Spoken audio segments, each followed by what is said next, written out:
when we interfere in the flow of life, the patterns that nature has, the way of being that becomes the natural path for whatever reason, we get ourselves into a lot of trouble. You see the predicament that is being faced right now in the area where everybody's trying to flee, Afghanistan, where we were there for so many years, promoting all sorts of fear with words like terrorist and all sorts of stuff that riled us up to go to another country and pretend we're saviors, the savior complex that many people have, who I'm talking about, you Christians, savior. We ended up messing everything up, don't we? Look at the big old mess we've got down the pond there, It's we should have stayed away. We should never pretend that we have all the answers, the great US of A. It just messes everything up. And right now, there's a big cluster, what, going on.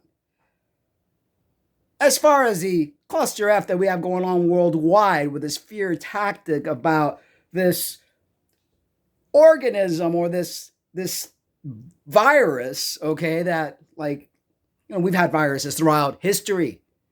We become immune to it. Some of us go away, some of us die, and some of us make it. It's natural selection, survival of the fittest. I'm sorry that many may get offended by those words, but that is how nature works. If you've got the capacity to survive whatever it is, then your genes get passed on to the next generation. If you're weak and can't survive things, then your genes don't pass on. That's the way it's worked. That is why we are here today. But at the point that we're at right now, where people have little coping skills, everybody is like a little sheeple and afraid of their own shadow, do you think we're going to make it very far? Do you really want your government taking control over you?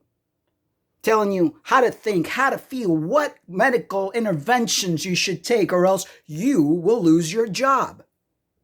Does that sound like something, a place, a world that you want to live in? Little fascist, if I say so myself. People, it's time to wake up. It's time to realize that it should be your choice whether you decide to put a toxin in your body or not. It should be your choice that if you feel that you could handle whatever situation, then you should be allowed. People should not be shamed. People should not be forced to do things, as in wearing a contraction over your face, which actually makes you sicker. It's time to realize your sovereignty. It's time to own up to your own autonomy and stop letting the government and other people tell you what to do.